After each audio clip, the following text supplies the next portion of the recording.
Hello and welcome back to InSTEM. In today's interview, I'm going to be speaking to a Ghanaian-based electrical engineer by the name Justice Ohene-Akoto.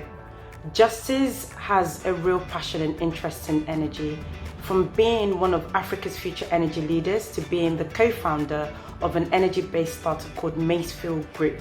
I'm going to be speaking to him about why engineering was the right path for him to pursue his interests in energy. I hope you enjoy watching. Thank you.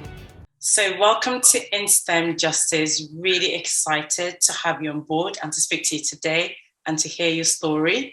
Before we delve into your story though, I'd like to start with an icebreaker. So here goes my icebreaker question for you. If you had a year fully paid, by the way, off work, what would you spend that year doing? Oh, that would be good. I think I'll be traveling around. Yeah? If I just go around sightseeing all Right. over the world. One is I'll travel and sleep and chill and have my bank account alert at the end of the month. I thought you might say something along the lines of traveling. Are there any particular countries that are sort of top of your list? Oh, I love Italy. Yeah. Italy, I love Italy visited as well. years back, and then in fact I love Milan. Yes, I Yeah. love the place so much. So probably go back and then go and see what is happening in Italy now. Excellent. So traveling. I thought you might answer something along those lines. So not too surprised. I think most people would want to spend a year of work traveling as well. Okay, so let's delve into the questions. So you're an electrical engineer, and you've worked in industry for a number of years, and you do a number of different things, which I'm going to speak a little bit more about. But what led you to study engineering in the first place? At which point did you know that you wanted to do engineering, and why? This one stems up from junior high school in Ghana. From the junior high school we go to the senior high school and the university. I remember during our last exams, I taught my class, and then I received 3 awards in science, tech, and then some other one. Yeah, initially I wanted to read general arts and subsequently read law. And then I was advised that, oh, you are good in science. Why don't you pursue a career in science? I had to listen to my mentors. And then going to secondary school, I read science. Then I found physics and mathematics very friendly compared to biology and then the other ones. Like physics, maths came to me naturally. Yeah. So just reading around what physics and maths can lead me to, I heard about engineering. And then in Ghana, I heard most of the very good students read engineering, and then particularly electrical engineering. So I went to read about electrical online and decided to do electrical. And then at the verge of choosing our courses for the university, my mates came to me and then were like, when you read electrical engineering, you end up climbing light fields. So don't read electrical. So I remember I chose telecommunication engineering. And then a mentor who was reading telecommunication in the university by then came to me and told me, please don't do that mistake. Go and read electrical. If later on in life you want to divert into computer or telecom, that is fine. But go into electrical and then later on you might want to divert. So I went to electrical, and then I fell in love with power. That is what I'm currently doing, power and energy. So I would say it's the passion and the drive, and then looking at my strengths in physics and mathematics, and then also mentorship. I was able to listen to my mentors from junior high school to senior high school to the university, and until now. Yeah. I can really identify with your story in that I'm an engineer myself. And the core reason I became an engineer is because the subjects, the building blocks of engineering. So you mentioned maths, physics, chemistry came a lot more naturally to me than other subjects. So it was quite clear that that was the direction for me. So yeah, our stories are quite similar in that respect. So what are you currently working on? So you've mentioned you're an electrical engineer. What are you currently doing, your day-to-day work and all your other endeavors as well? Okay, so currently I represent a number of organizations I work as an electrical engineer with the Buta Aluminium Company Limited in Ghana. That's the company I've been working with since I finished school in 2016. I also currently, yes, I'm with an NGO, that's the Area Foundation International, and we currently finished our Area Foundation International Summit on Energy and Environment just last year, and just last November this year, which I chaired. We are preparing for the second summit somewhere next year. And then I've also been given a new appointment to the Area Foundation to represent the Area Foundation at the United Nations in New York. So I'm currently strongly with Area Foundation now. And then I do a lot of work for the World Energy Council too. I'm currently a future energy leader, FL100 with the World Energy Council. Currently, we are working on a project that we call the FL100 Missionario, which I happen to be one of the three leads on the project. Yeah. And then finally, last but not the least, yeah, I also have my own company that is Maiseville Group, which we are looking at doing more of consultancy for 2022. And then the last aspect is research. I do a lot of research, and that one is a personal stuff. I sometimes do collaborations with colleagues in India and then some other colleagues in Ghana too. So publication as well. So in my life from Monday to Sunday, this is what I've been up to. Yeah. Interesting. There's a clear common theme rather of energy there. So electrical engineer, future energy leader, and also Maiseville Group being an energy, startup consultancy. So what's the interest in energy? What drives that, and how did you discover that that was something that you were passionate about? Okay, so yeah, when I went to the university, you see, I read electrical and electronic engineering. We have the power aspect and the electronics. I never liked the electronics aspect. I don't know. And then I never liked the digitalization programming. I was just all about power, Right. generation of electricity, transmission and distribution. That was all my interest. Yeah. So I did internships with Vienna, that's the water authority in Ghana. That's the generation company in Ghana. And also did an internship with the Ghana Grid Company Limited. That's the transmission bit. I think those interning with them also developed some more interest in the power in the energy sector. And then as time went on, and then I started working, a colleague of mine, Sheila, Botikaris, Mrs. Yeah, she works with Greco. She just texted me that she has been admitted into the World Energy Council as a fellow 100. Am I interested? I was like, oh, I'm very much interested in this. Please hook me in. Yeah, so that was when we started discussing how we can do something in energy to learn Ghana and in the World Energy Council. Yeah. So yeah, these are some of the pieces and then the blocks that built and inspires that my interest from the early stages from school and then the early stages after school, and then started building on them till now. Yeah.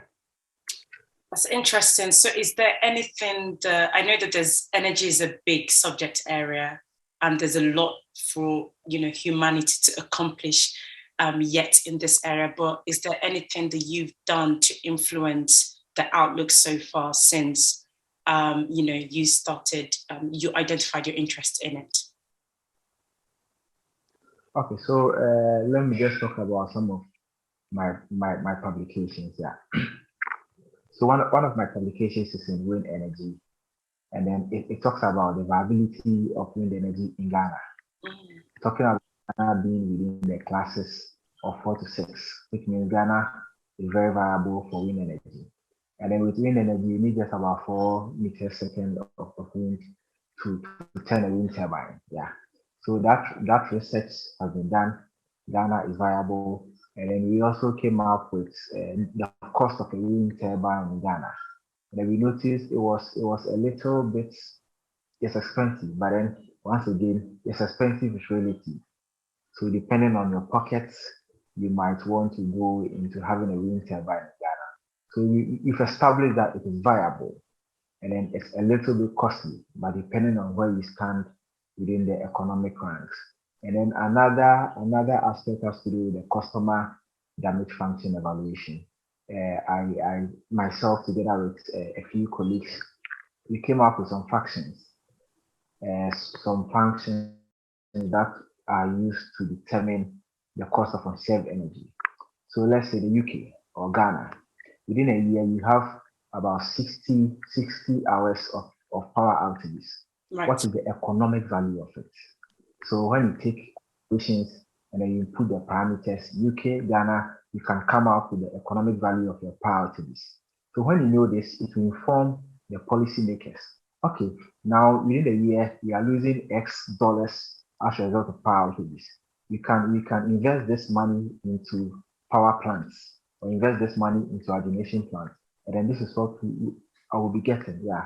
That's really interesting. Yeah. So you've written quite a lot and developed tools as well that allow people to understand the impact of things like energy outages and how they affect the economy of the country. That's pretty brilliant. And are these publications quite widely available online? Oh, yes. Okay, I think about 3 of them were published with IEEE. So when you go to IEEE Explore, it's there. And then there was one also published with the World Congress on Engineering. I think that paper won us the Best Student Paper Award at the World Congress on Engineering for 2021. When you go online, Google Scholar, just type Justice Ohene-Akoto. I think I have about 2 publications. It will come. And then when you go to ResearchGate as well, just type Justice Ohene-Akoto on ResearchGate and then Google Scholar. Yeah. That's excellent. And for the next 10 years, for example, what do you desire to see in terms of changes and positive changes in the energy industry? Maybe just give one. Yeah, in the next 10 years, I hope and then wish there'll be more of greens, and then the world will be able to meet our net zero emissions targets. Yeah. That we are currently at with regards to climate change. Yeah, so we're going a lot more green and then making the environment climate friendly, achieving a lot of climate neutrality. So by 2030, not only reducing it by 1.5 degrees C as the globe is looking at, but probably going a step further. I don't know how that's going to be possible anyway, but then yes, it all starts with you and I. Yeah, probably we'll have to do our bits and then have good answers. What I've noticed is a number of the things that you currently do, but they opportunities that you knew that you wanted to pursue at university, or in fact, let me rephrase the question. You juggle a number of different hats. Mentioned you're a future energy leader, you're a co-founder, you're an author, and you partner with many more organizations. How have you navigated these opportunities? Okay, so let me take it from the personal point of view. So I would say it's a matter of going out there and then finding your own opportunities. Yeah, no one will find opportunities for you. So I've always been out there on the internet looking at opportunities that I can pop on and then make maximum good use of it before I hit 30 years. That was my target. So, most of these opportunities are time bound. An example is the World Energy Council. You can't apply as a 32 years. Right. So you have to be less than 32 before you can apply. I went out there looking at the possible opportunities in the energy space that I can be associated with, that can assist me, that can help me, and also I can also add my quota to their betterment as well. And then the other aspect is I think I yielded to mentorship. I had a number of giant shoulders to stand on, and then a lot of platforms and opportunities. Right. But I think they gave me the platform, and then I also didn't disappoint them. So it boils down to preparation. Yeah. So wherever you find yourself, you should make sure you prepare. You never know when the opportunities is coming from. I was appointed vice president for the Federal Ghana, I think just a year after secondary school. So if I hadn't built capacity, I think a year after the university, sorry, if I hadn't built capacity in the university, I wouldn't have been able to handle this. I think I was just 26 years, about a year after university, and I represented Ghana at the Executive Assembly of the World Energy Council in Italy. So if I didn't build capacity in all these aspects, I didn't know where the opportunities were coming from. But I just had to read, research, build capacity so that when you meet opportunities, you can make good use of it. So mentorship, listening, and then also serving. Yes, I think all the giant shoulders I came across, I served them. I went as a server. This has been my journey so far. That's pretty amazing. That's pretty amazing. Mentorship is one of my takeaways from your answers, and also building capacity. And opportunities don't fall on people's laps, that you've got to go out there and look for it. I think there's a well-known quote by Oprah Winfrey that says, good luck is like opportunity meeting preparation. And you said something about building capacity. So it's also developing yourself and building the capacity such that when the right opportunity comes along, you're ready to take on that opportunity. That's pretty amazing. Thanks for sharing that. To a number of young people that might be watching this interview, perhaps they're studying electrical engineering or engineering, other subject areas in engineering, rounding up their university degrees, what would you say to them? What's your advice to them? Okay, so for them, yes, I think they shouldn't bury their heads in their books. So what I mean is that it shouldn't just be about the books. The books are very important, but when you leave school, is the capacity you built and the network. So whilst you are burying your head in the books, make sure you raise up your head, look around you, and build networks, build connections. That is what is going to carry you in the future. And then also try and multitask, like do some other stuff, take leadership roles, take like serve people, yeah, basics, serve people, yeah. Aside getting the degree, serve your colleagues, serve people, so that at the end, people are there when even as of now, they are trying to get recommendations to universities. They can't go back to their lecturers. Their lecturers don't even know them. That shouldn't be the case. Your colleagues don't know you. In the next 30 years, your colleagues are going to be those who are going to be head of institutions. If you're not friendly with them, you can't just take a call and then for them to assist you with whatever. Yeah. So basically, learn hard, build connections, right. Serve your colleagues, serve those ahead of you. Yeah. And then look out for opportunities. There are lots of opportunities. There are lots of graduate training opportunities and internship opportunities too. Look for them and look for opportunities that have, as I said earlier, opportunities are time bound. Mm-hmm. So there are opportunities that if you don't take before 20 years, you don't take before 25, you don't take before 30, you miss out on them. So you make sure you make your years you maximize it as much as possible. Before you hit 30, make sure you've exhausted all the necessary opportunities before 30 years. Yeah, so let me get started short here for them. That's really good advice. I wish I had some of that when I was at university as well, or, rounding up university. That's really good. Thank you. And final question, what's next for you? Oh, so next year, 2022, I'll be hitting 30 years. So yes, I think I've enjoyed my 20s, and then I look forward to enjoy my 30 years as well. I think I've paid my dues. Yeah, I've paid my dues. I've really started in the room, just staying and learning. So 30 years, I'll try something more fun, probably leveraging on the capacity I have built, and then see if I can have more fun. Yes, I just look forward to at the next 10 years of adventures. I don't want to have anything in mind. Right. And I welcome anything, the things that come, I'll just streamline them and then see the ones that I'll do. But yes, I see that be fun and more fun. Yeah. Awesome to have more fun. No, it sounds very well deserved.